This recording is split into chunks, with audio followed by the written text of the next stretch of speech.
Problem note करना। Problem है use two phase method, use two phase, use two phase simplex method, two phase simplex method to solve the following LPP, to solve the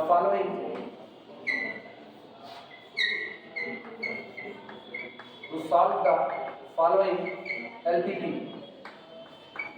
नीचे जो आपको linear programming problem दी जा रही है, इस linear programming problem को two phase method का इस्तेमाल करते हुए सॉल्व कीजिए। प्रॉब्लम दी जा रही है मिनिमाइज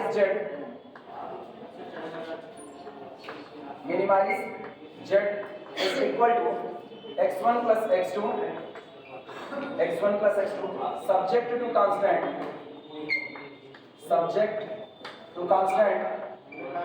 कल जाते जाते ये न्यूमेरिकल मैंने लिखा हुआ, ठीक है, वापस लिख करके शुरुआत करें, जो कम नहीं था वो आज इसको बैलेंस करें।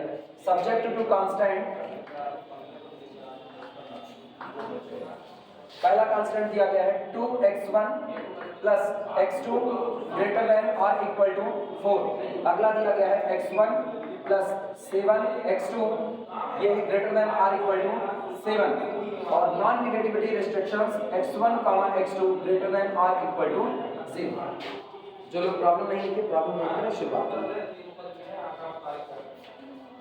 इक्वलिटी किस टाइप की? ग्रेटर देन और इक्वल टू। अगर सारी की सारी वर्किंग रूल हम दोहरा रहे हैं, जो लोग नहीं लिखे हैं वो लोग याद रखें। अगर आपके दिए गए प्रॉब्लम में जितने भी कांस्टेंट हैं वो सब के सब लेस देन और इक्वल टू टाइप के हैं, तो सीधे फेज 2 की तरफ मूव कर जाते हैं।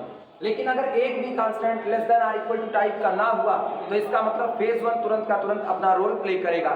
यहाँ दो कांस्टेंट है, दोनों ही कांस्टेंट कैसे हैं? ग्रेटर देन और इक्वल टू टाइप के हैं। इसका मतलब सबसे पहला काम ये होगा, प्रॉब्लम को स्टैंडर्ड फॉर्म में कन्वर्ट करना पड़ेगा। यहाँ पर टू फेज में दोनों फेज का इस्तेमाल होगा, पहला फेज भी चलेगा और दूसरा भी चलेगा। सबसे पहले जितने आपको आर्टिफिशियल और जितने सरप्लस वेरिएबल की जरूरत है उनका इस्तेमाल कीजिए और दी गई इनइक्वालिटी को किस में कन्वर्ट कीजिए? इक्वालिटी में चेंज कीजिए। लैंग्वेज लिखना सॉल्यूशन,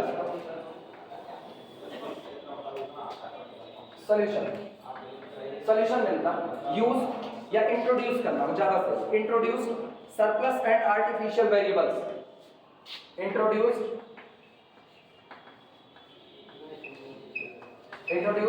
surplus and artificial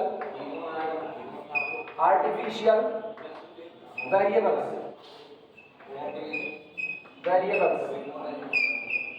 सबसे पहला काम, जितने आपको जरूरत हो उतने आप सरप्लस वेरिएबल और उतने आर्टिफिशियल वेरिएबल को इस्तेमाल कीजिए। एक काम। दूसरा काम, अभी रुके ना, फुल स्टॉप में लगाना। प्रॉब्लम किस टाइप की है? मिनिमा की। तो इसका मतलब इसको कन्वर्ट करेंगे किसमें? मैक्सिमाइजेशन टाइप में। आगे लिखना एंड चेंज फ्रॉम या एंड कन्वर्ट, कुछ भी लिख सकते हो। एंड कन्वर्ट मिनिमाइजेशन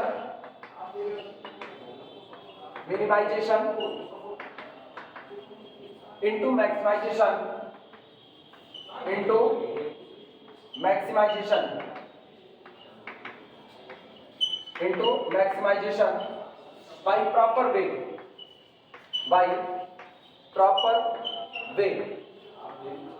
और उपयुक्त तरीके का इस्तेमाल करते हुए। इसका मतलब सिर्फ ये नहीं करना कि जहां मिनिमा लिखा है वहां आप मैक्सिमा लिखो, ऐसा नहीं करना। प्रॉपर तरीके का इस्तेमाल करते हुए आप मिनिमाइजेशन की प्रॉब्लम को कन्वर्ट कीजिए किसमें? मैक्सिमाइजेशन। तरीका क्या है? जहां z है पूरे गोल में माइनस से मल्टीप्लाई करो। जब आप अपने पूरे गोल में माइनस से मल्टीप्लाई करोगे तो अगर आपका गोल मैक्सिमा जा रहा होगा तो कहां चला जाएगा? मिनिमा। और मिनिमा जा रहा है तो कहां चला जाएगा? मैक्सिमा। पूरा आप नेचर ही पलट दे दो। माइनस से मल्टीप्लाई करने का मतलब आप सामने वाले का नेचर पलट दे दो। सामने वाला अपने बारे में अच्छा बता रहा, आप नेगेटिव सोच रहे हो।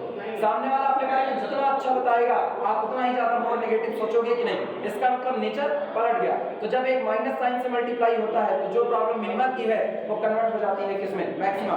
और मैक्सिमा की है तो कन्वर्ट हो जाएगी किसमें? मिनिमाइजेशन। लिखना प्रॉब्लम भी। नाउ प्रॉब्लम भी अब इनका इस्तेमाल करने पर दी गई प्रॉब्लम कन्वर्ट होगी। सबसे पहला काम मिनिमाइजेशन बदलना है किसमें, मैक्सिमाइजेशन में। ये हो जाएगा मैक्सिमाइज जेड स्टार।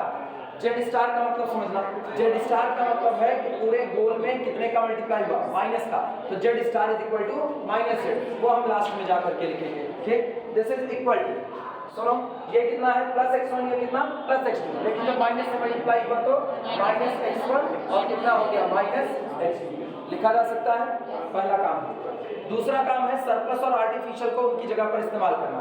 ये प्रॉब्लम है greater than or equal to type की, तो यहाँ इस्तेमाल किसका होगा, सरप्लस वेरिएबल का। सरप्लस आएगा किस साइन के साथ, नेगेटिव के साथ, यानी subject to constant, subject to constant 2x1 plus x2 और माइनस पहला सरप्लस वेरिएबल s1 और प्लस पहला artificial k1 is equal to कितना 4।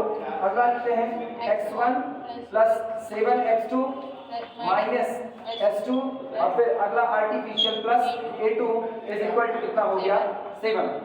And non negativity restrictions x1 x2 s1 s2 a1 a2 all are greater than or equal to 0। Corner पे बता देंगे कौन सा स्लैक है, कौन सा सरप्लस है और जेड स्टार कौन है।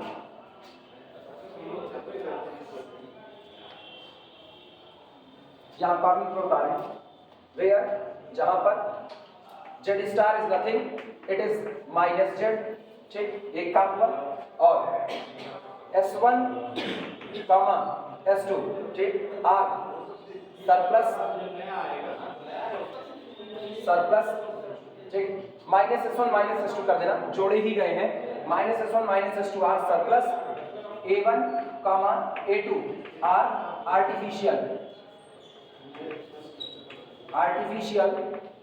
वेरिएबल्स,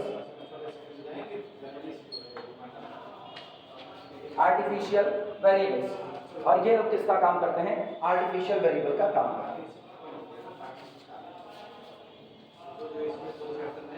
फेज 1 में सबसे पहले में ऑक्सिलरी एलपीपी बनाएंगे, auxiliary linear programming problem.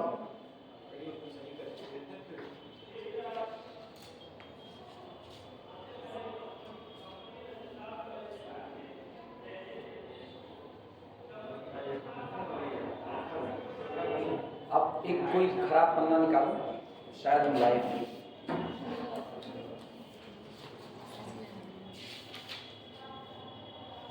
Marginal cost, इधर कुछ मत लिखना, ठीक है, ये मेरे जानकारी की चीज हम लिखे हुए हैं है। बस इसको सबसे पीछे भेज दो, वहां से अटेंडेंस चलते हुए आएगी। पीछे भेज,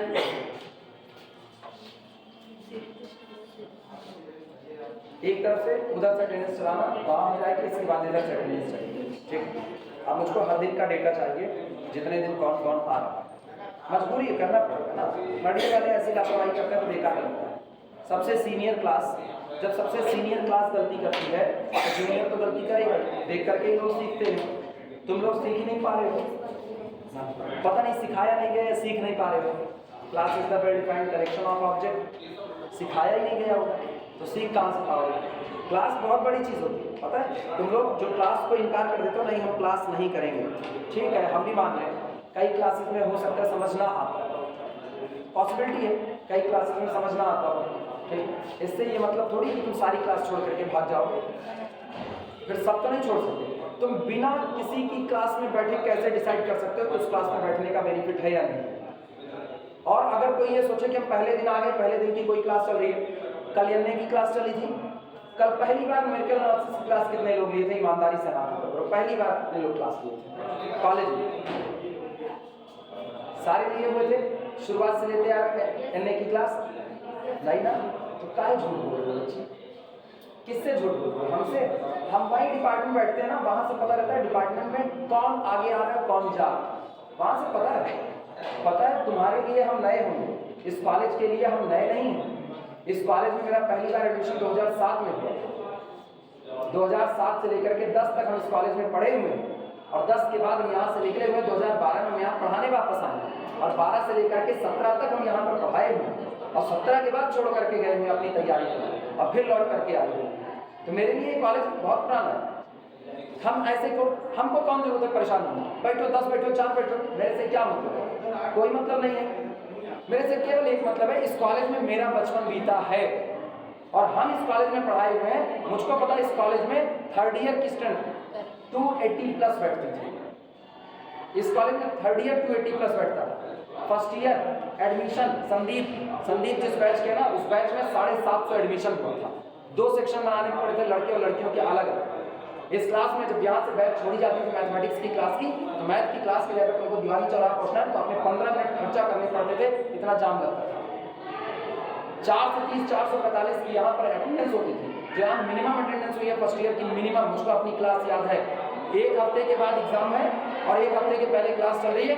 वो मिनिमम अटेंडेंस यहाँ जो हुई है वो 245 280 के आसपास हुई है। और हम देख रहे हैं यहाँ कंडीशन है, किसी क्लास में 6 लड़के, किसी क्लास में 9 लड़के, किसी में 10 लड़के, 12 लड़के, मतलब इतना बेकार हो गया।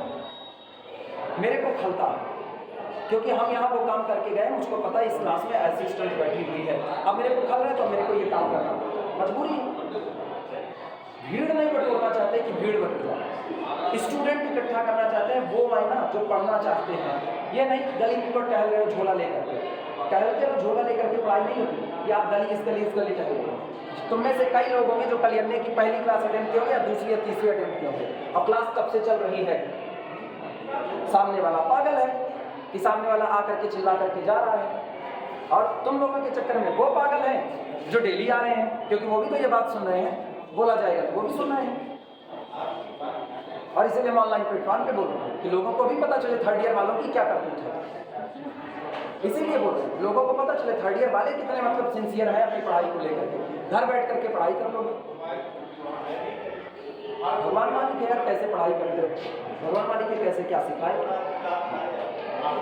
मेरी 1 दिन की अटेंडेंस शॉर्ट नहीं, 1 दिन, साल 2017 से लेकर के साल 2010 1 दिन मेरी अटेंडेंस शॉर्ट नहीं है इस कॉलेज। और 5 साल हम यहाँ पर पढ़ाए और 5 साल में मेरे नाम पे यहाँ पर सिंगल 1 छुट्टी नहीं दर्ज है, 1 छुट्टी नहीं दर्ज है। एक्स्ट्रा क्लास अलग से मेरे नाम पे दर्ज है। हम भी मनाई हैं, हार मांस के हम भी बने हुए हैं, लोहा पाथर जोड़ करके भगवान बना नहीं दिए हैं। उसके बाद हमको देख करके लगता है स्टूडेंट ऐसे कैसे बिगड़ सकता है, आएगा ही नहीं।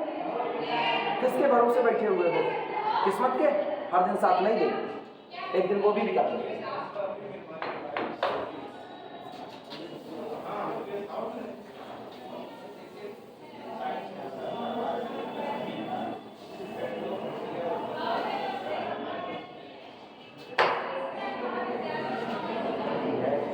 जो भी करोगे अपने आप, कल को तुम भी पढ़ाओगे, तुम में से कल को कुछ लोग पढ़ाएंगे। फिर देना एग्जाम्पल तुम्हें, हम कॉलेज जाते थे 10 दिन भागे रहते थे, यही एग्जाम्पल देना। असल में टीचर से ज़्यादा नौटंकी बिकती है, टीचर नहीं बिकता, नौटंकी बिकती है। वो बताएगा मैं तो दीवार कूद करके भाग गया था, मैं तो आधा पैंट पहन करके कॉलेज चला गया था, मैं तो लोअर पहन करके कॉलेज चला गया था। लड़कों की एक मंडली वो नजर आती है जो रफ गुमचिया लिए, खोस लिए, चले आए, बाइक छोड़ दिया तुमने।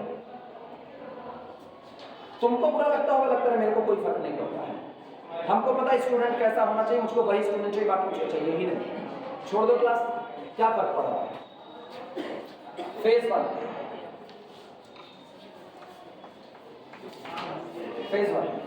हेडिंग डाल दो ऑक्सिलरी लीनियर प्रोग्रामिंग प्रॉब्लम। अब हम सबसे पहले वो प्रॉब्लम बना रहे हैं जो फेज 1 में मेरी मदद करेगी फेज 2 तक पहुंचाने वाले रास्ते तक ले जाने के लिए। लिखना फेज 1, फेज 1 में लिखना ऑक्सिलरी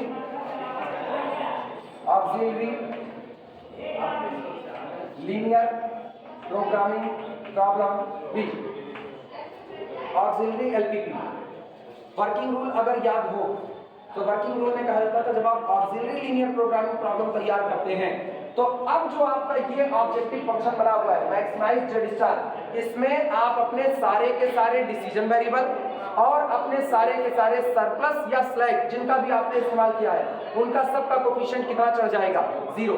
और जितने आपके आर्टिफिशियल इस्तेमाल हुए हैं इन आर्टिफिशियल का कोफिशिएंट कितना चढ़ेगा, -1 चढ़ेगा। लिखना इसे maximise Z star is equal to maximise Z star is equal to चूंकि डिसीजन वेरिएबल x1 का कोफिशिएंट 0, x2 का कोफिशिएंट 0, s1 का 0, s2 का 0, तो इनके सबके कोफिशिएंट कितने हो गए 0।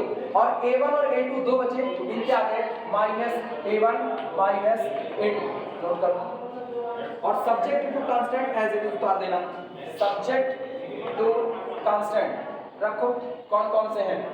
2x1 फिर कितना plus x2 minus s1 plus a1 is equal to 4।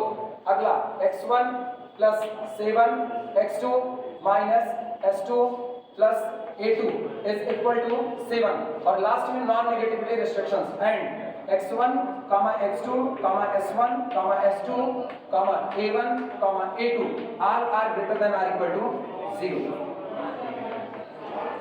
सारे के सारे कैसे होंगे? Non negative. अगला काम इनिशियल सॉल्यूशन सेटअप का। सबसे पहला सॉल्यूशन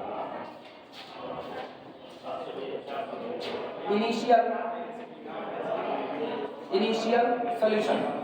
चेक करो आपके पास नंबर ऑफ इक्वेशन कितने हैं? नंबर ऑफ इक्वेशन 2 और नंबर ऑफ वेरिएबल कितने हैं? 6। तो इसका मतलब कितने एक्स्ट्रा हैं? वेरिएबल कितने एक्स्ट्रा हैं? 4।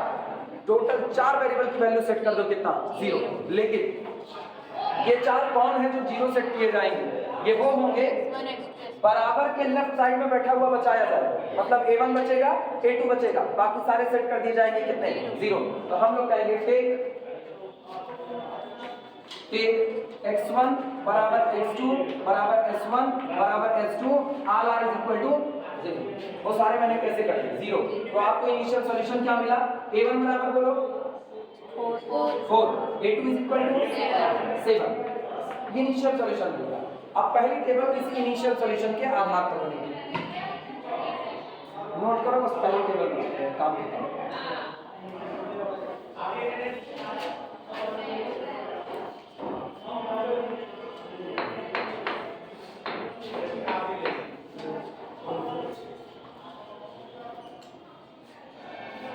स्टूडेंट को ये चीजें बताओ, पहली बार इसको सुनेंगे तो कहते हैं अच्छा नए आए हैं, वो उनका एक अपना एटीट्यूड है ना, नए आए हुए हैं तो नए आए हैं तो अभी 4 दिन बड़ा रूल रहेगा। तो उनको क्या पता 4 दिन क्या रूल है?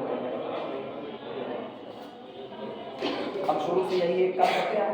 हम लोग जब बचपन में थे, बचपन में मतलब यही इंटर कर रहे थे, ग्रेजुएशन इंटर कर रहे थे, स्टेडियम ना पहुंच जाएगा ना, 5 बजे स्टेडियम ना पहुंच जाए तो कोच सिस्टम उठाते तो कहाँ लग रही किसी को पता नहीं चलता। 5 बजे आपको स्टेडियम पहुंचना है हर हाल में। और मारने के बाद ये होता था जो अंदर वाला घेरा है ना, अंदर वाला कभी जा करके पूछना 350 मीटर का है और बाहर का घेरा 450 मीटर का है। अगर लेट हो गए तो पहले शुरू के 2 दिन 3 दिन की गलती होती थी तो अंदर का जो 350 मीटर का घेरा है उसके आपसे 10 से 12 चक्कर लगवाते थे। और अगर आप फिर भी लेट हो गए तो तीसरी गलती के बाद चौथी गलती पर ना जो बाहर का ये 450 वाला घेरा है, इस 450 वाले घेरे पे ना 15 से 20 चक्कर लगवाते थे। जोड़ लो कई किलोमीटर हुआ, पैरवर और फूला, ये कंडीशन होती। तो आदत पड़ गई कि भैया टाइम से सारा काम करते हैं। लेकिन उसके लिए उतना डेडिकेशन दिखाना। जिंदगी हर वक्त एक जैसी नहीं चलती, जितने अच्छे से समझ जाओ उतना बेहतर है। हर वक्त एक से नहीं चलती, जो मिल रहा है वो लेते जाओ। ये खराब नहीं मिल रहा, हर दिन की कोशिश होती है। कोई टीचर खड़ा होगा, हम सबको नहीं जानते, लेकिन एक बड़ी भीड़ टीचर की ऐसी होती है जो खड़ा होगा तो ये सोच के खड़ा होता है कि आज मुझको क्लास में इस बात को समझाना है। हवा में नहीं खड़ा हो रहा है, पढ़ करके आ रहा है, उसके बाद पढ़ा रहा है। ये तुमको इसलिए सुना रहे ना, तुम अगले वाले को डिलीवर कर सको, इसलिए तुमको सुना रहे। क्योंकि होता है यार दोस्त के साथ बैठोगे तो अपना बताओगे आज बड़ा भौकाल मारे, इसलिए तुम भौकाले मारते हुए कहोगे। लेकिन तुम उसके कान में बात डालो तो मना ही होगा तो खुद आएगा। गोरू होगा तो कोई बात ही नहीं है, गोरू को तो भगवान नहीं किया, हाँ वो तो घास चलेगा खाली।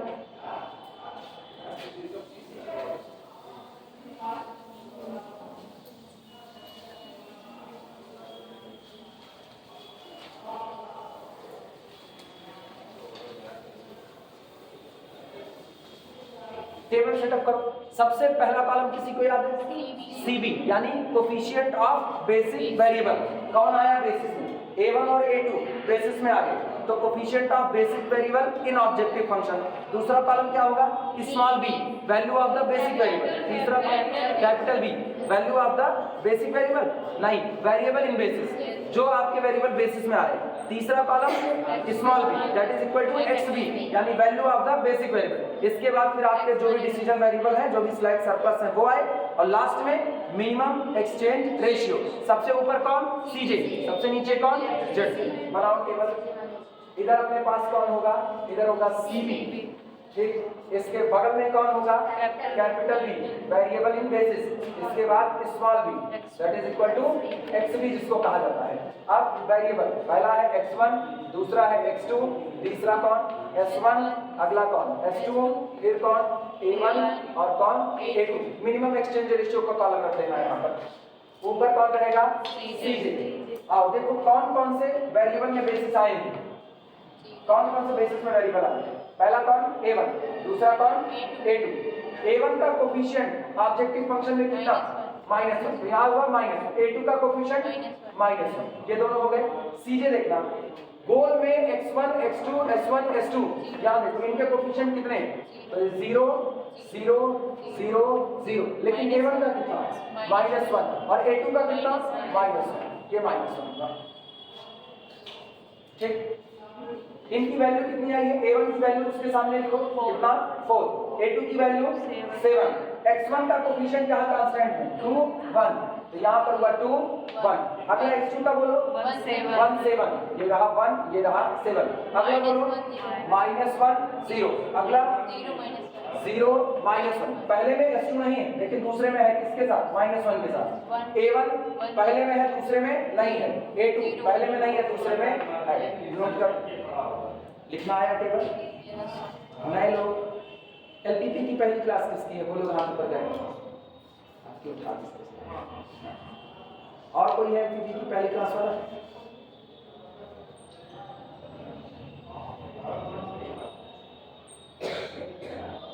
बोलना किसको? बोलने से गले में घर्षण पैदा होता है, फिजिक्स का नियम है ना, क्रिया की प्रतिक्रिया होती है, तो बोलना हमको भी नहीं चाहिए। लेकिन मजबूरी मेरी ये है कि हर क्लास हम जहाँ जा रहे हैं मुझको बिगड़ी हुई मिलती है।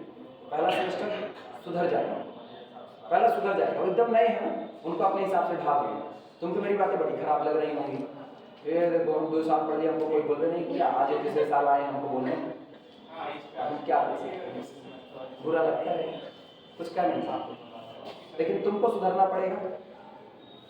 कम से कम 1 ही साल से, 1 ही साल में तुमको जो हम सिखा पाएंगे सिखा देंगे, और अगर 3 साल रहते हैं बिल्कुल सिखा देते, लेकिन 3 साल रहना नहीं है तुमको ना हमको।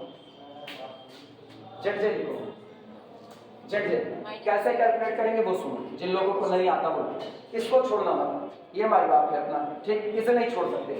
यहाँ ठीक सामने जिसके नीचे निकालो, ठीक सामने बैठे हो कोफिशिएंट, इससे मल्टीप्लाई करो, इनको इससे मल्टीप्लाई करो, अब दोनों को जोड़ दो, जो रिजल्ट आएगा कितना? 2 इसके 2 -2 -1 कितना आया?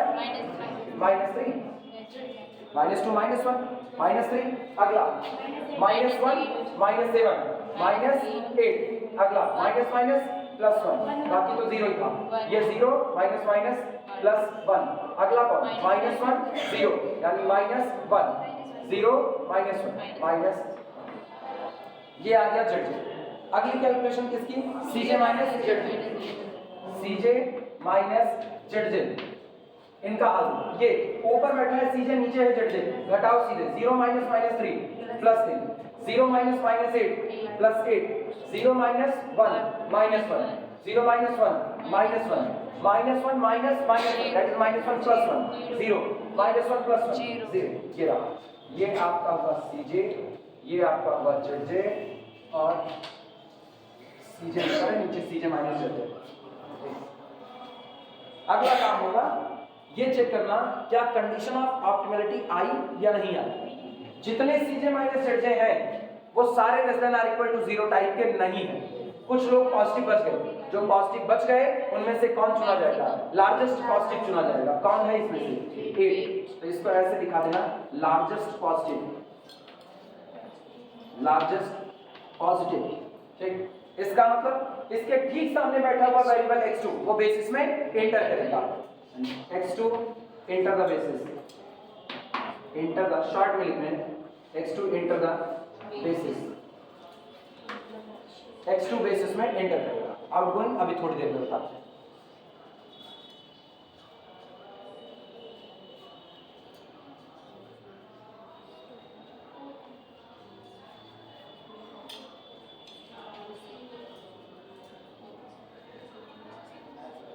मिनिमम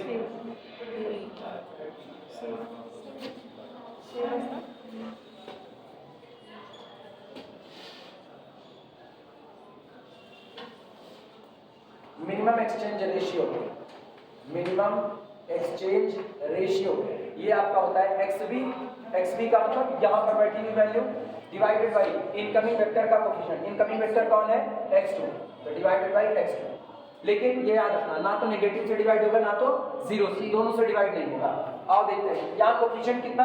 1। इसके ठीक सामने बैठी हुई वैल्यू कितनी? 4, तो 4/1, 4/1 दैट इज इक्वल टू 4। इसके बाद ये कौन? 7, ये भी कौन? 7, तो 7/7 दैट इज इक्वल टू 1। दोनों में मिनिमम कौन? 1। तो इसके ठीक सामने एरो लगाओ और पीछे आप कौन है? A2 बेसिस को छोड़ करके जाएगा और उसकी जगह X2 बेसिस में एंटर कर जाएगा। क्लियर हुआ? A2 leave the basis.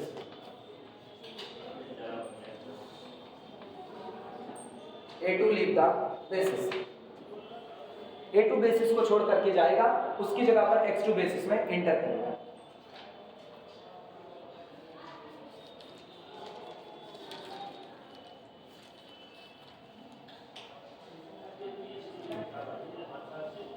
जितने लोगों के शुरुआत के लेक्चर छोटे थे कंप्लीट हुए? कितने लोगों के initial lecture problem formation complete हो गया? हाथ ऊपर करें। प्रॉब्लम फॉर्मेशन किसका किसका कंप्लीट हो गया? शुरुआत में सबसे पहला चैप्टर लीनियर वो कंप्लीट हुआ। जितने लोगों का कंप्लीट है हाथ ऊपर करें। 1 2 3 4 5 6। पहला नहीं कंप्लीट। ग्राफिकल किसका किसका कंप्लीट है? हाथ ऊपर करें। वही ठीक है, हाँ वो वही देंगे, कांस्टेंट है ना, फंक्शन ही कांस्टेंट है, क्या कर सकते हैं। अवेलेबिलिटी है तब ये सारा का सारा लेक्चर अवेलेबल करवाए हैं, बहुत पहले ही दे दिए, लेकिन अभी तक पहला चैप्टर नहीं किया। सोच लो गलती किसकी है। ग्रुप में कितने लोग हो? गर्ल्स में ग्रुप में कितने लोग? लेक्चर जब ग्रुप में गया था तब कितने लोग मौजूद थे? लेक्चर जब गया होता, हम ग्रुप बनाने के बाद ही शेयर किए ना। तुम लोगों को लेक्चर अभी तक नहीं मिले हैं? पीछे लेक्चर अभी तक नहीं मिला है? नहीं मिला? लेक्चर गया है ग्रुप में? वो भी नहीं पता गया है कि नहीं। हम ही भेजे हैं ग्रुप में लेक्चर, कोई दूसरा नहीं भेजा है ना मिले तो कोई बात नहीं, फिर नहीं किया जा सकता। एक काम करो भैया ना, बहुत स्पष्ट शब्दों में कह रहे हो ना, बहुत स्पष्ट कह रहे हो। तुमको बुरा लगता है तुमको बुरा लगे, मेरे को कोई फर्क नहीं पड़ता। बार बार इस बात को कह रहे ना, जिससे तुमको पता चले हाँ सचमुच मुझको कोई फर्क नहीं पड़ता। पढ़ना है तो क्लास बैठो, ना पढ़ना है जिम बैठो। बहुत सीधे बता, ऐसे क्लास नहीं चल सकती। हमको पता है इधर जितना पढ़ा रहे तुमको एक को दिमाग में घुसेगा नहीं, क्योंकि तुम वर्किंग रूल ही नहीं किए। पीछे का पढ़ेंगे प्रॉब्लम फॉर्मेशन, पहला चैप्टर तुमने प्रॉब्लम फॉर्मेशन नहीं पढ़ा, दूसरा तुमने ग्राफिकल नहीं पढ़ा, तीसरे की शुरुआत में तुमने सिंप्लेक्स का शुरुआत नहीं पढ़ा, और तुम सोच रहे हो कि तुम रन कर जाओगे मेरे साथ। हमको एक फिक्स टाइम बताओ, कितने टाइम तक तुम हमसे 10 दिन 15 दिन 20 दिन जो लेना हो ले लो, कितने दिन तक तुम इसको कंप्लीट कर लोगे? एक फिक्स टाइम बताओ। कितने लेक्चर अब तक कंप्लीट हुए हैं? पूछना पड़ेगा, मजबूरी है, बताओ। हाँ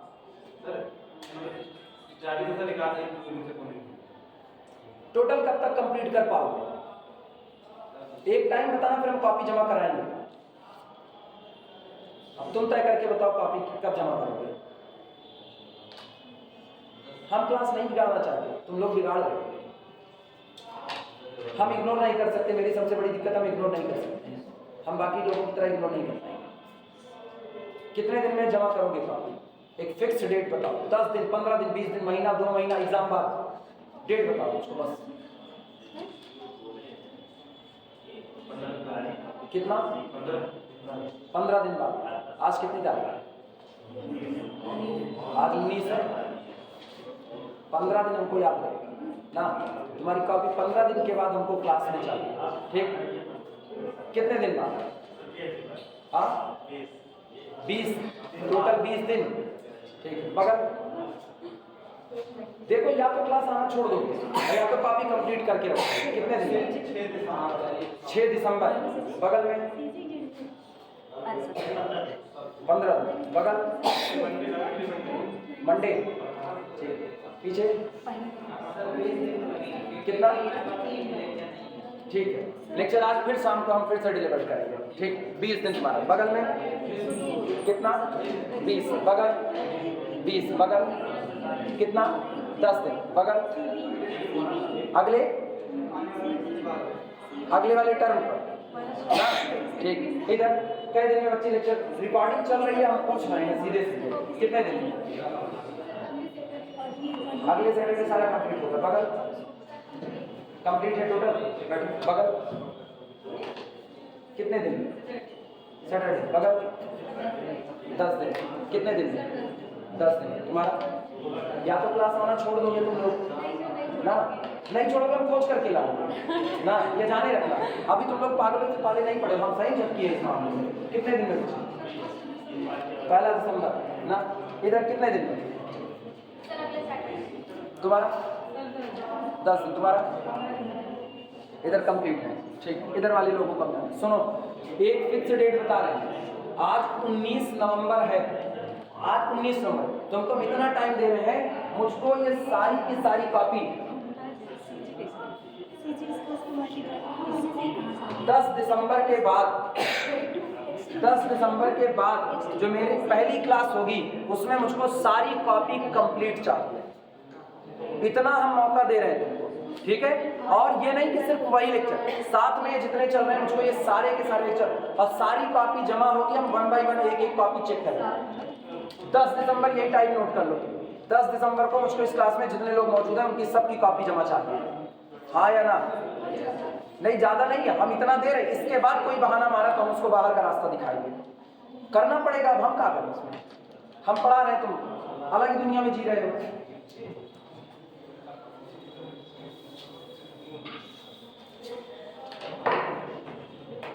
चलो, A to leave the basis, X to enter the basis। अब अगला काम किसका होगा, की एलिमेंट पता करने का। सुनो, जहां पर इनकमिंग वेक्टर आया है इसके ऊपर जाओ और जहां आउटगोइंग वेक्टर आया इसके पीछे आओ, दोनों देखो कहां टकरा रहे हैं, 7 पर। तो ये 7 आपके लिए किसका काम करेगा, की एलिमेंट का काम करेगा। इसके नीचे यहीं पर लिख देना की एलिमेंट, ये आपका की एलिमेंट। और जिस दिन की एलिमेंट 1 नहीं होगा, अगली टेबल के लिए आपका सबसे पहला काम होगा की एलिमेंट को कितना बनाना, 1।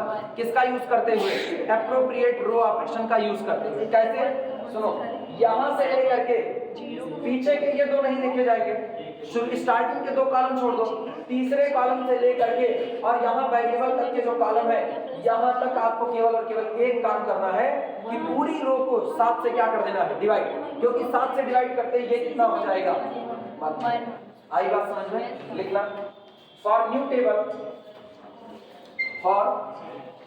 टेबल, नई टेबल के लिए, for new table R2 new is equal to R2 old divided by 7। R2 old को 7 से क्या लगा देंगे, डिवाइड लगा देंगे, अपने आप 1 बन जाएगा। ठीक, अगला काम, जब ये 1 बन गया, अब ये मुझको 1 नजर आ रहा है कि मैंने 7 से डिवाइड लगा, ये 1 बन गया। ऊपर कौन बैठा है, 1। एक बार आपका की एलिमेंट 1 बन गया तो की एलिमेंट के ऊपर और नीचे जितने एलिमेंट है एप्रोप्रिएट रो ऑपरेशन का यूज करके उनको क्या बना दो, 0। ऊपर 1 है तो 1 में से 1 घटता है तो कितना आएगा, 0। यानी R1 न्यू नई टेबल में जो आपकी पहली रो होगी वो आपकी बराबर होगी किसके, R1 ओल्ड में से हटा दिया जाए किसको, R2 न्यू। पुरानी वाली पहली रो में से आप जो आपकी नई रो बनी हुई है उसको सेकेंड रो को घटाओ। एक और काम कहा गया था कि एक आर्टिफिशियल वेरिएबल बेसिस में री एंट्री पाने के लिए कभी भी कंसीडर नहीं किया जा सकता। तो इसका मतलब मेरे लिए ये A2 का कॉलम डिलीट किया जा सकता है, हाँ या ना, हाँ या ना। A2 बेसिस को छोड़ करके गया, जो बेसिस को छोड़ करके चला गया वो अब दोबारा बेसिस में एंट्री पाने के लिए कंसीडर नहीं किया जाएगा। तो जो नई टेबल बनाएंगे उसमें ख्याल रखना A2 का हिस्सा ही नहीं लगाएंगे, क्लियर हुआ, वो नई टेबल नहीं बनेगी। पहले इतना काम नोट कर लो, तो हम इसी टेबल में बदलाव करेंगे।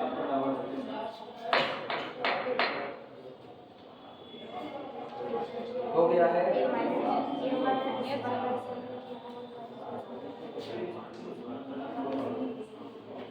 काम आगे बढ़ाए, टेबल बन गई सबकी।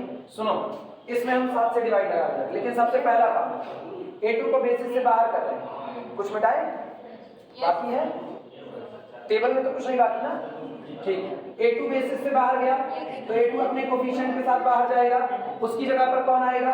x2, और x2 का कोफिशिएंट कितना? 0।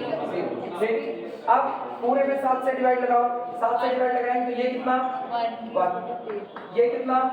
1/7, 1/7, ये कितना? 1। फिलहाल नई टेबल में इसको घेरा मत मारना, ये हमने लगाया हुआ है जिससे पता चले कि एलिमेंट की पोजीशन यहाँ पर थी, बस। ये 0, ये कितना? -1/7, ये कितना?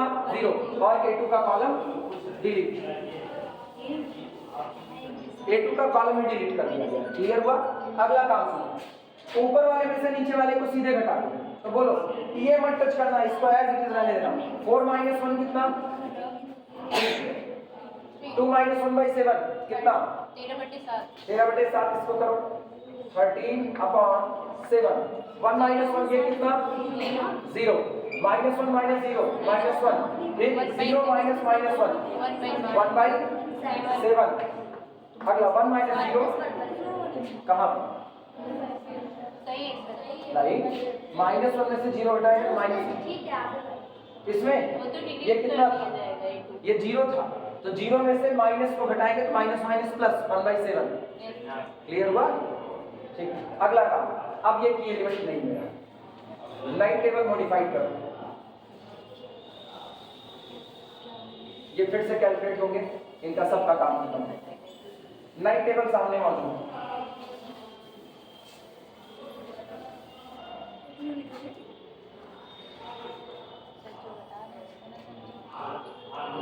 नई टेबल कहाँ पर? एक्चुअली तुम लोग जाना तो कुछ करके लिखे 13/7 है, 13/7 है।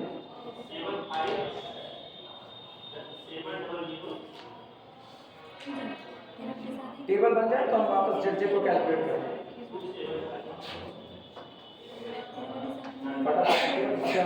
एग्जैक्ट 11:40 से छोड़ सकें हम लोगों को, 11:40 से फिर थर्ड सेमेस्टर की क्लास में, हर क्लास में भी हमको ये काम करना पड़ा है। अच्छा नहीं लगता लेकिन करना पड़ा, हर क्लास में अटेंडेंस चल रही है, मुझको बस वही चाहिए पुरानी वाली कंडीशन। मेरा मन नहीं लग रहा था, 2 लोग 10 लोग 12 लोग ऐसी ही क्लास है, नहीं मन लग रहा, नहीं लग रहा, हम खुल के बोलते हैं, हम ढकी मुझी बात नहीं कर सकते हैं। एक तो न्यू एजुकेशन पॉलिसी पर बात कर रही है, सेमेस्टर वाइज में मान के बैठे हम तो पास हुए, सेमेस्टर वाइज मान लिए पास हो जाए। जेड से निकालो, फिर से कैसे निकालेंगे? वापस इसको छोड़ना नहीं है, ठीक, और इसके ठीक सामने -13/7, और ये कितना? 0, -13/7, इसका हाल 0, अगले का +1, अगले का -1/7, और इसका कितना? 1 -1, ठीक। वापस CJ - ZJ, 0 - 13/7 + 13/7, 0 - 0 0, अगला 0 - 1 -1, 0 - this 1/7, और ये कितना? लार्जेस्ट पॉजिटिव कौन है? लार्जेस्ट पॉजिटिव 13/7, ये आपका लार्जेस्ट पॉजिटिव है, ये केवल 1/7 है, और ये कितना है? 13/7, तो ये आपका लार्जेस्ट पॉजिटिव। इसका मतलब इसके सामने बैठा हुआ वेक्टर x1 वो बेसिस में इंटर करेगा, लिखना x1 enter the basis, x1 enter the basis, और उधर minimum exchange ratio, minimum exchange ratio का मतलब xb/x1, चलो देखते हैं, बोलो 3/13/7 यानी कितना हुआ? 3/13/7 यानी 21/13, ठीक। अगला कौन? 1/1/7 दैट इज इक्वल टू 7। कौन बड़ा कौन छोटा? कौन बड़ा कौन छोटा? 21/13 छोटा है, ठीक। तो इसका मतलब इसके सामने एरो लगाओ, और इसके सामने कौन बैठा है? A1 बेसिस को छोड़ करके जाएगा और उसकी जगह x1 बेसिस में एंटर कर जाएगा। क्लियर है? इतना यहाँ पर A1 leave the basis, A1 leave the basis, A1 leave the basis, A1 basis को छोड़ करके जाएगा। इसका मतलब अगर A1 बेसिस को छोड़ करके जाएगा then A1 never reconsider to re entry the basis, वो फिर से कंसीडर नहीं किया जाएगा। A1 का कॉलम अगली टेबल में क्या कर देंगे, डिलीट कर देंगे। टेबल बना लो, मॉडिफाइड किया जाए। की एलिमेंट पहचान मिल रहा है, की एलिमेंट 13/7, इसको घेरा मार देना। ये आपका की एलिमेंट है, की एलिमेंट। इसका मतलब जो नई टेबल होगी उसमें की एलिमेंट को क्या बनाना पड़ेगा, 1। 13/7 को बनाने का एक ही तरीका है, उसमें 7/13 से मल्टीप्लाई कर दो। तो यानी फिर हम ऑपरेशन लिखेंगे for new table, for new table R1 new is equal to R1 old multiplied by 7/13। अच्छा, इसके बाद ये 1 हो गया, नीचे इसके कौन है, 1/7 है, तो 1 और 1/7 दो लोग हैं, 1/7 को 0 बनाना है, 1 में 1/7 का मल्टीप्लाई करो, नीचे वाले से घटा दो, यानी R2 न्यू, R2 न्यू ये आपका कौन होगा, R2 ओल्ड में से, R2 ओल्ड में से घटा दिया जाए कितना, 1/7 R1 न्यू। नई बनी हुई फर्स्ट रो में से, नई बनी हुई फर्स्ट रो में 1/7 का मल्टीप्लाई करो और पुरानी वाली सेकंड रो से उसको घटाओ, अपने आप को क्या बन जाएगा, 0 बन जाएगा। किसी को दिक्कत हो तो पूछ सकता है, अभी बोल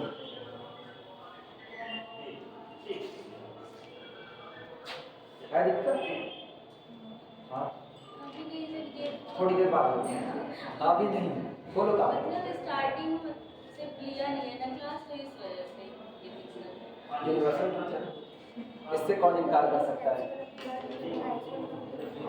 अच्छा पता आप स्टार्टिंग से क्लास नहीं लिया, होता है, तुमको नहीं कह रहे कि नहीं, तुमको कह रहे हैं। कई लोग ऐसे कि स्टार्टिंग से क्लास नहीं लेते, फिर एक क्लास में मौजूद हो जाते हैं, फिर उनको कुछ नहीं समझ में आता, फिर उस क्लास से भाग जाते हैं, फिर बाहर निकल करके वो कहते हैं आज नहीं का पढ़ा था बस लिखना है। फिर थोड़ी देर बाद उनके स्टेटमेंट फिर बदल जाते हैं, आज नहीं का पढ़ा था कुछ पढ़ले तो पढ़वे ना कर, कहा जाए उनके मतलब क्लास ही बेकार है। वो बाहर एक मैसेज डिलीवर करते थे क्लास बेकार है, और दिक्कत क्या है, आप रेगुलर नहीं, दिक्कत केवल एक चीज़ की ना, आप रेगुलर नहीं। रेगुलरिटी बहुत बड़ी चीज़ है, तुमको आज नहीं समझ में आएगा, कल तुमको पता चलेगा रेगुलरिटी क्या है। जिसको आज बैठने की आदत नहीं है उसको कल आदत डालनी पड़ जाए ना, बहुत मुश्किल काम होता है। हम तुमको टोक पा रहे हैं इसीलिए टोक पा रहे हैं ना, मेरे अंदर ये आदत है, हमको कोई फर्क नहीं पड़ता है कंडीशंस कैसी है, कोई फर्क नहीं। अब मेरी आँख में चोट लगी, हम आँख का ऑपरेशन करवाए, हम अपनी आँख निकलवा दिए पूरी, और निकलवा करके हम वापस लौट करके आए, चौथे दिन हम क्लास पढ़ाए, और चौथे दिन हम क्लास पढ़ाए तो मेरी आँख से ब्लीडिंग हो रही थी, लेकिन हम क्लास पढ़ाए, क्लास नहीं छोड़े। और वो हम कब लिए, ऑपरेशन तब लिए ना जब होली आई थी, कि होली में मुझको छुट्टी मिल जाए। 5 दिन की छुट्टी थी होली की, 4 दिन आराम था, 5वें दिन खड़े होकर के क्लास पढ़ाई, 5वें दिन। और अभी दिसंबर में फिर लेने जा रहे हैं, दिसंबर में फिर उसी आँख का ऑपरेशन कराएंगे और फिर क्लास फिर पढ़ाएंगे, छुट्टी नहीं लेंगे। और कब लेंगे वो भी तय, जिस दिन यहाँ ठंडी की छुट्टी होगी उस दिन ऑपरेशन है, 1 हफ्ते की छुट्टी है, 3 दिन दिल्ली, उसके बाद घर पे, और यहाँ अगले। मेरे अंदर ये आदत है, हम पागल नहीं इस मामले में, कह सकता है कोई भी, क्योंकि मुझको शुरू से आदत पड़ी, एक दिन की नहीं पड़ी, एक दिन में किसी को कहोगे ना तो उससे नहीं बनेगा, मेरी शुरू की आदत है। इसीलिए हम चाहते हैं मेरे सामने जो बैठे वो कम से कम रेगुलर तो रहे। अगर आप रेगुलर हो तो सीख सकते हो, और रेगुलर नहीं हो तो सीखने के लिए आपके पास कुछ नहीं, फिर तो गॉड गिफ्टेड फिनोमेना होता है कि आप रेगुलर नहीं, उसके बाद भी आप टैलेंटेड हो। रेगुलर रहने वाला तो टैलेंटेड हो नहीं पाता है, तो बिना रेगुलर वाले कैसे, वो गॉड गिफ्टेड फिनोमेना। तो आप भगवान की दी हुई चीज़ों का क्रेडिट खुद नहीं ले सकते हो, जो आप कमाओगे आप उसी का क्रेडिट ले सकते हो, और का नहीं ले सकते।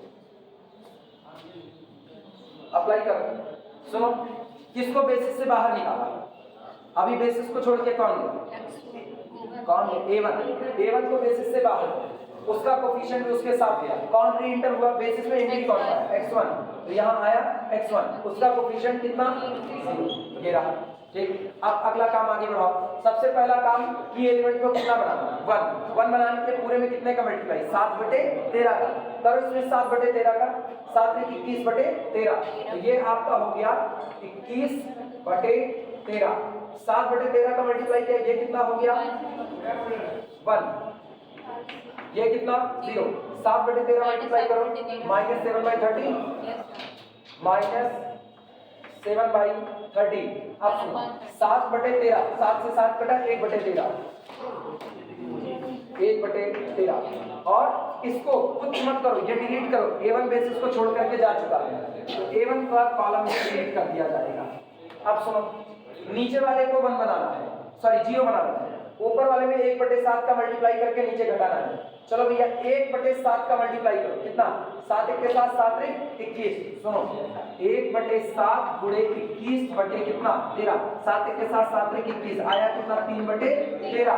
उसको नीचे से घटाओ, यानी 1 - 3 अपॉन कितना 30। इसको एक काम करो, इसको करो 13/13, 13 में से 3 गए 10, 10/13 आया ना?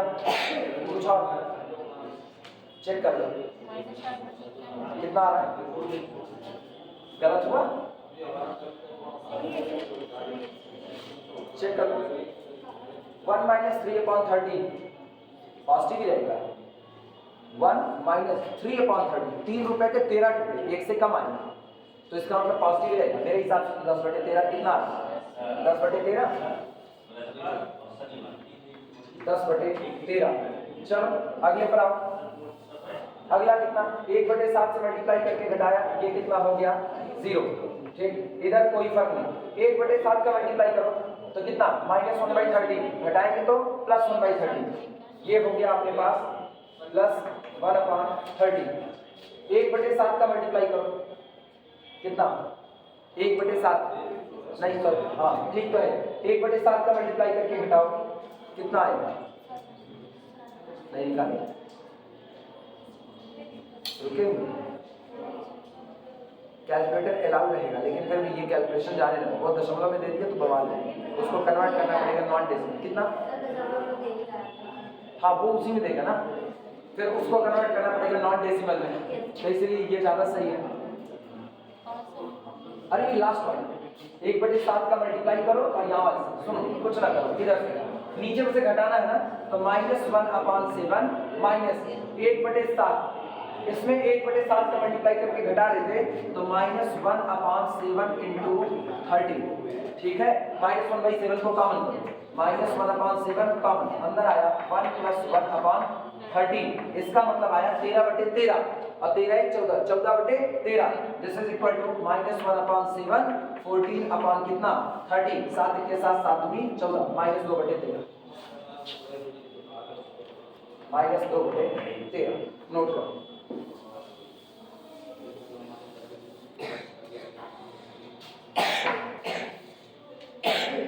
उतना भारी हम लोग 13 सते वो सब पहाड़ वाला थोड़ी पढ़ना, नहीं याद है 13 पहाड़, भूल गए, ऐसे काम करो, खत्म काम। अब सुन, मॉडिफाई करते हैं, इसका मतलब पूरी टेबल अब ये नए सिरे से कैलकुलेट होगा, ये नया कैलकुलेट होगा, इनका काम खत्म, इनका भी काम खत्म, और अब ये की एलिमेंट नहीं हो गया। चलो जेड निकालते हैं, देखते हैं कंडीशन ऑफ ऑप्टिमैलिटी मिल रही है कि नहीं। ये पूरा 0, ये भी पूरा 0, सारे 0 हो जाए, 0 - 0 0 0 0 0। Condition of optimality, all Cj - Zj less than or equal to 0, condition is optimal. पहला फेज खत्म होता है, नोट करो।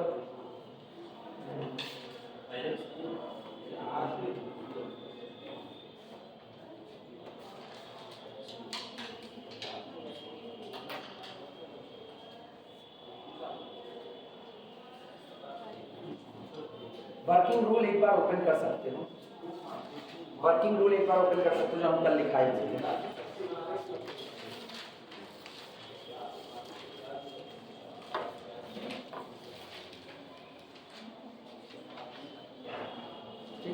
तीन केस लिखाए थे, कंडीशन ऑफ ऑप्टिमैलिटी 3 केस लिखाए हुए थे, भूल गए ना? अरे मैक्सिमाइज जेड स्टार तीनों ही केस में 0 था। पहला केस ये था maximise Z star is equal to 0 and at least one artificial variable present in the basis with the positive value, no feasible solution exist, हाँ या ना? अगला था maximise Z star is equal to 0, no artificial present in the basis, move to the phase 2, हाँ या ना? इसके बाद अगला कौन था? Maximise Z star is equal to 0, at least one artificial present in the basis with 0 value, तो उसके बाद जो इसका सॉल्यूशन वही उसका सॉल्यूशन मेन प्रॉब्लम का। तो मेरे पास कौन सा केस है, पहला, दूसरा या तीसरा? दाई आर्टिफिशियल कहाँ प्रेजेंट है बच्चे? सारे डिसीजन प्रेजेंट है। दूसरा केस है, दूसरा, maximise Z star is equal to 0, no artificial present in our basis. क्या बेसिस में आर्टिफिशियल मौजूद है? वर्किंग रूल अगर भूले तो ये मान करके चलना, आज तुम लोगों की जितनी चोरी टाइट करनी है उतनी टाइट कर रहे हैं। तुम पढ़ाई नहीं करोगे तो कोई मतलब नहीं निकलता है। क्लास बैठोगे और पुराना नहीं पढ़ोगे कोई मतलब नहीं, तुम अगली क्लास से भाग जाओगे। और तुमको पता चल रहा है मेरा फ्रस्ट्रेशन कहाँ आ रहा है? मेरा फ्रस्ट्रेशन इसी बात पर आ रहा है कि तुमको पीछे का तैयार नहीं, हम तुमको अगला पढ़ाते चले जाते हैं। और हफ्ते की मेरी एक क्लास है जिसको हम हफ्ते की 4 क्लास 3 क्लास बनाने की कोशिश कर रहे हैं। हम अपनी तरफ से डिलीवर्ड करने की कोशिश कर रहे हैं, लेकिन तुम्हारी तरफ से तभी तुम उसको ले पाओगे जब तुमको पिछला तैयार होगा। अदरवाइज हम ऐसे बाँचेंगे, एक न्यूमेरिकल होगा बस खाली, ना तुम्हारे पास न्यूमेरिकल लगाने की स्पीड आ रही है ना कुछ आ रही है। हमको पढ़ाना यार, हमको कोई दिक्कत नहीं, मुझको ये न्यूमेरिकल लगाना, तुम घड़ी की देख लो ना, हमसे बस केवल और केवल 7 से 8 मिनट में हम इस न्यूमेरिकल को लगा किनारे बैठेंगे। तुमको समझाने के लिए मैं 1 घंटा दे रहे हैं इसका, अदरवाइज हमको नहीं जरूरत है इसकी। लेकिन तुम पिछला तैयार करोगे तब ना। तुम वर्किंग रूल में भी कल का लिखा है वर्किंग रूल, तुमको बोल रहा है कल का लिखा है वर्किंग रूल। जानते हो याद करने का कोई और तरीका नहीं है, हम तुमको फिर कह रहे हैं याद करने का कोई तरीका नहीं है। जितना लिखा रहे हैं शाम को एक बार दोहरा लो, जितना लिखा रहे हैं शाम को एक बार दोहरा लो, और अगली बार फिर 3 दिन के बाद दोहराओ, तुमको याद रहने लगेगा। लेकिन तुम ये करो कि तुम्हारी दिक्कत क्या है, तुम लिख रहे हो, रख रहे हो, पढ़ भी लिखा, तुम्हारी दिक्कत क्या है? हफ्ते के बाद जब हमारी क्लास आ रही तब तुम उसको वापस देखो। 3 आपके पास 3 केस आए थे, अब हर बार वर्किंग रूल दोहरा रहे हैं। पहला वर्किंग रूल सुनो, पहला केस क्या था? मैक्सिमाइज जेड स्टार आपका कितना आए? 0 आए। पहला केस मैक्सिमाइज जेड स्टार कितना आए? 0। बेसिस में एक आर्टिफिशियल प्रेजेंट और उसकी वैल्यू क्या रहे?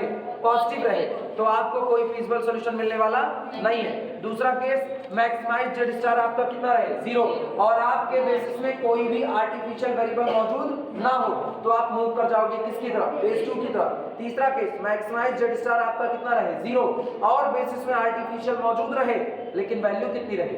0, तो आपका जो फाइनल टेबल अभी आई हुई है उसका सॉल्यूशन वही आपके मेन प्रॉब्लम का क्या बन जाएगा? सॉल्यूशन बन जाएगा। आई बात समझ में? ठीक, अब हम चल रहे हैं सेकंड केस को देखते। सेकंड केस तुम गौर करो, ये कितना है? 0 0, इनका मल्टीप्लाई करो कितना आया? 0, इनका 0, तो इसका मतलब Z star is equal to कितना? Maximize Z star is equal to 0, no artificial present in the basis. Second case move to the phase 2। Note करो, बोले लिखना हियर, लैंग्वेज लिखो here, Z star max Z star is equal to 0। Here max Z star is equal to 0 and no artificial present in the basis, move to phase 2, move to phase 2, सीधे और सीधे phase 2 की तरफ move कर जाइए।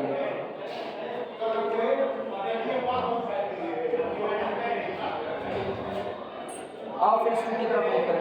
Phase 2 की table हम फिर से बना रहे हैं। सुनो क्या कहा गया था वर्किंग रूल पे, अगर गौर करो तो कहा गया है फेज 1 के खत्म होने पर जो आपको टेबल मिलेगी आप इसको फेज 2 की इनिशियल टेबल के तौर पर इस्तेमाल कर सकते हो। हाँ या ना? काम क्या करना पड़ेगा?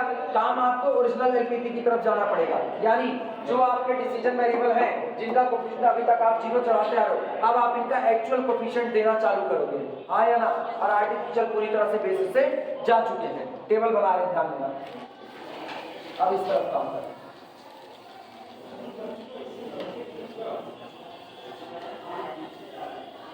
चलो टेबल में फिर सारा काम है। हेडिंग लाइन फेज 2 लिखना, उसमें सबसे पहले सीबी, इसके बाद फिर अगला column capital B variable in basis, अगला कॉलम स्मॉल बी जिसको हम लोग क्या कहते हैं? एक्स बी, इसके बाद कौन होगा? x1, फिर कौन? x2, इसके बाद s1 और कौन? s2। आर्टिफिशियल का कॉलम मत बनाना, उसको आपने बेसिस से बाहर कर दिया है, s1 s2।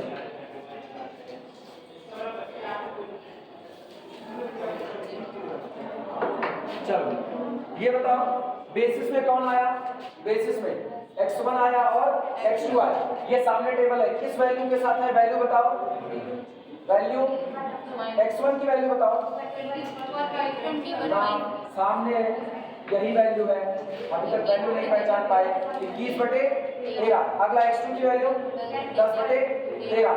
आपके ऑब्जेक्टिव फंक्शन में x1 x2 का कोफिशिएंट, ओरिजिनल कोफिशिएंट कितना, -1 हाँ या ना, यहाँ पर आओ, सीजे बोलो, सीजे ओरिजिनल कोफिशिएंट -1 और सरप्लस का क्या लगाया जाता है, 0, सरप्लस का कोफिशिएंट 0 रखा जाता है।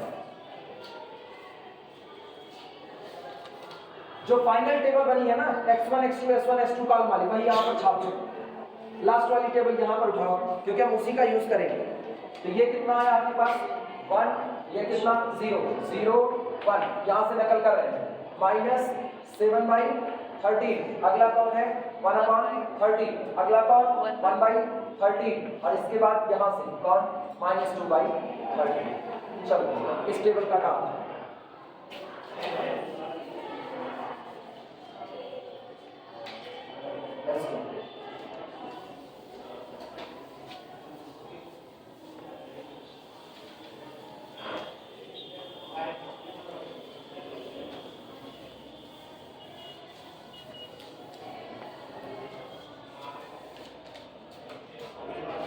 वापस वही काम करो, ZJ कैलकुलेट करो, ZJ सबको पता होना चाहिए ZJ कैसे कैलकुलेट होगा।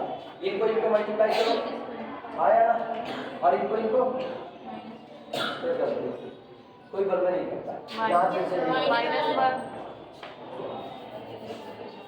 ये -1 into 0 -1, ये कितना -1, इनका हाल बोलो 7/13, यहाँ लिखें 7/13, और फिर -1/13 यानी 6/13, इनका हाल बोलो -1/13 + 2/13, -1/13 + 2/13 कितना आया 1/13, आया ना।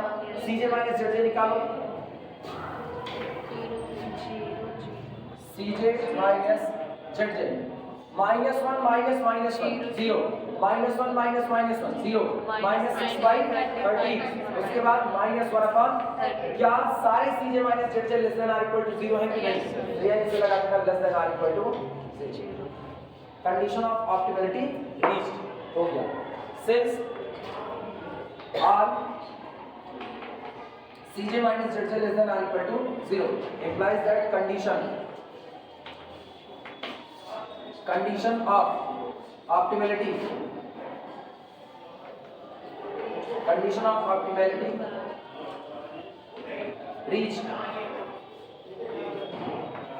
of optimality reached, so इसलिए बोलना Z स्टार बराबर, Z स्टार कैसे मल्टीप्लाई करो, -21/13 -10/13 यानी -31 कितना 30 आया ना, और x1 कितना आया है, x1 बताओ, x1 = 21/13, x2 = 10/13। लेकिन ये तो मैक्सिमा की प्रॉब्लम है, मुझको क्या चाहिए, मिनिमा का आंसर।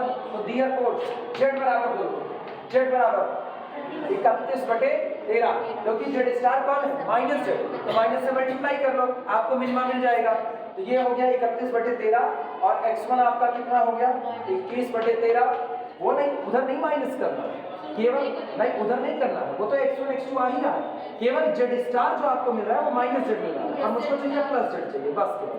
ठीक, x1 21/13 और x2 कितना 10/13, यही मेरा आंसर है, ये आंसर नोट करो।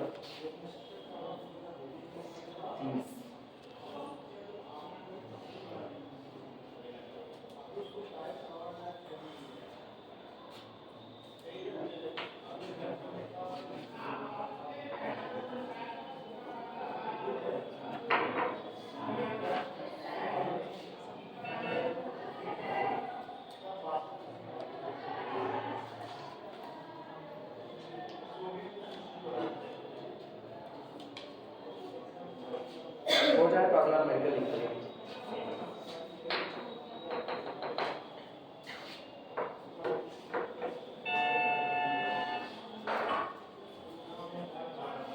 तीनों केस याद रखना और जब आप टेबल बना रहे हो तुरंत तुम्हारे दिमाग में आना चाहिए maximize Z star 0, maximize condition of optimality पहुंचने के बाद ही ये काम होगा। Maximise Z star 0, one artificial present in the basis with positive value, no feasible solution. Condition of optimality पहुंच गए, maximize Z star 0, no artificial present in the basis, move to the phase 2। Condition of optimality पहुंच चुके हो, यानी आज C J minus Z less than or equal to 0 चल रहा है, मैक्सिमाइज जेड स्टार 0 और one artificial present in the basis with 0 value. तो जो इसका सॉल्यूशन आया वही आपके ओरिजिनल प्रॉब्लम का सॉल्यूशन भी आएगा। ये 3 केस बड़े इंपॉर्टेंट है, मिटाएगा इसको।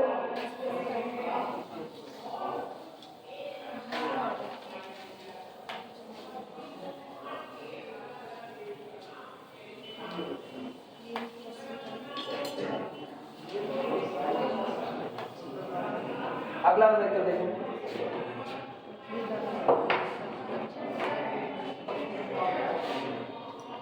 तारीख याद है?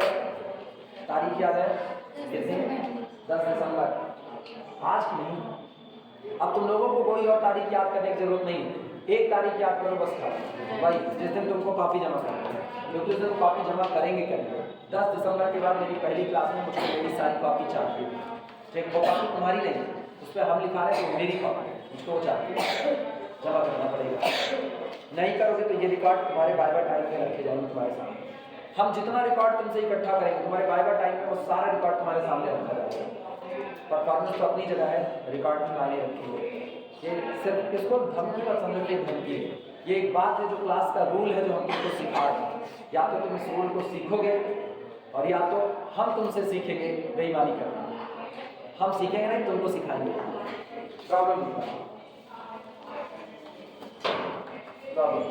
Solve the following LPP, solve the following LPP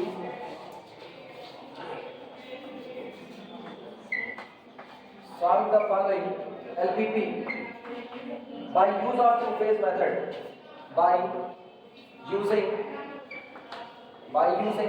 two-phase method, by using two-phase method। ठीक, वो हमारी सिंप्लेक्स वाली वर्डिंग छिपा ली, वो पूरा लिख के आ गया टू फेज सिंप्लेक्स मेथड। लिखना प्रॉब्लम दी गई है, minimise z is equal to x1 minus 2x2 minus 2x2 minus 3x3 subject to constant minus 2x1 plus x2 इसके बाद plus 3x3 is equal to 2। अगला है 2x1 plus 3x2 हाँ equal to plus 4x3 is equal to 1। x1, x2, x3 all are greater than or equal to 0। Variety एक भी नहीं छोड़ेंगे। Less than or equal to type का हुआ, greater than or equal to type का हुआ, less than are, अभी आगे चल करके ना लेस देन ग्रेटर देन दोनों शामिल रहेंगे और आगे चल करके ग्रेटर देन और इक्वल टू दोनों रहेगा कि एक ग्रेटर देन एक इक्वल टू। अभी हम क्या ले रहे हैं, दो का दोनों कैसा इक्वल टू। लगाने के तरीके नहीं बदलने वाले, वर्किंग रूल अगर दिमाग में छपा हुआ है आप न्यूमेरिकल लगा लेते, और वो अगर नहीं याद है तो हाथ नहीं हिलने वाले इसके न्यूमेरिकल पे। और एक न्यूमेरिकल एग्जाम में इसका कंफर्म है, एक ग्राफिकल का कंफर्म है। एक प्रॉब्लम फॉर्मेशन आ भी सकता है और नहीं भी आ सकता। पहले चैप्टर की गारंटी नहीं, लेकिन इधर जो 2 चैप्टर चल रहे हैं इनकी गारंटी है। एग्जाम में भी हम तुमको बता रहे हैं बिगेन मेथड आएगा, क्या बताओ बिगेन मेथड आएगा। और अगर बिगेन लॉन्ग में गया तो शॉर्ट में ग्राफिकल का हिस्सा लगेगा, ग्राफिकल शॉर्ट में आएगा, वो लॉन्ग में नहीं जाएगा कभी। अब तुम्हारी किस्मत थोड़ी सी इधर उधर हुई तो शॉर्ट में तुमको टू फेज भी मिल जाएगा और लॉन्ग में बिगेन भी मिल जाएगा, दोनों मिल जाएंगे एक ही चैप्टर से, लेकिन वो किस्मत के ऊपर है। सबसे पहला काम स्टैंडर्ड प्रॉब्लम किसमें दी गई है, मिनिमाइजेशन। कन्वर्ट किसमें करेंगे, मैक्सिमाइजेशन। किस वेरिएबल का इस्तेमाल, केवल और केवल आर्टिफिशियल, और किसी का इस्तेमाल नहीं। अगर लेस देन और इक्वल टू टाइप का हुआ तब तो स्लैक आएगा, ग्रेटर देन हुआ तो सरप्लस, लेकिन सरप्लस आएगा तो साथ में आर्टिफिशियल को लाएगा। लेकिन आज की तारीख में ना तो लेस देन है ना तो ग्रेटर देन, केवल और केवल कौन है, इक्वल टू। तो केवल हम किसका यूज करेंगे, आर्टिफिशियल वेरिएबल का इस्तेमाल करेंगे। क्लियर हुआ, ठीक। और जब आर्टिफिशियल का इस्तेमाल करेंगे तो लिखना solution, convert it into standard form, convert it into standard form, standard form. इसे स्टैंडर्ड फॉर्म में कन्वर्ट करने पर कितना बनेगा, मैक्सिमाइज जेड स्टार, क्योंकि स्टैंडर्ड फॉर्म मिनिमा नहीं बल्कि किस में जाएगा, maxima. Maximize Z star is equal to, बोलो कितना, माइनस x1, माइनस से मल्टीप्लाई कर दो, plus 2x2 plus 3x3। Clear हुआ। Subject to constant, subject to constant already equality में है, आप आर्टिफिशियल डाल दो कोई दिक्कत नहीं है। ये कितना होगा, -2x1 plus x2 plus 3x3, ठीक, और प्लस एक आर्टिफिशियल a1 बराबर कितना, 2। अगला उठाओ, 2x1 plus 3x2 plus 4x3 plus अगला आर्टिफिशियल a2 बराबर कितना, 1। Non negativity restrictions, x1 x2 x3 a1 और a2 all are greater than or equal to 0। आया। अगला काम क्या तैयार करना है, ऑक्सिलरी लीनियर प्रोग्रामिंग प्रॉब्लम। अगला काम वो होगा, ठीक, हम यहीं पर लिख रहे हैं तुरंत। नाउ ऑक्सिलरी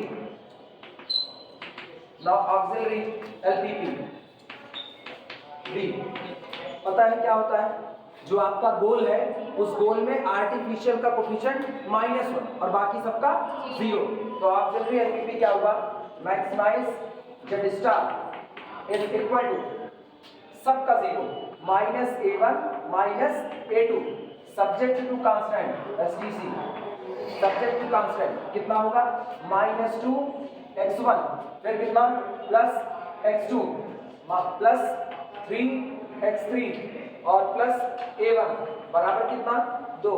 अगला 2x1 फिर plus 3x2 plus 4x3 plus a2 is equal to 0, नहीं 1 और लास्ट में नॉन नेगेटिविटी वाली कंडीशन। अब आगे का काम तुम्हारे लिए होमवर्क है, 2 फेज मेथड अप्लाई करना है। पहला फेज चलाओगे, पहला फेज चलाते चलाते ख्याल रखना 3 में से कौन सा केस ऑप्टिमलिटी पर आ रहा है, ठीक, वो तीनों केस डिसाइड करेंगे कि आपको आगे जाना है या नहीं जाना है। कर सकते हो, उम्मीद कर रहे हैं, नहीं आएगा तो फिर बताइएगा, तब की बात है। इसी पर इसको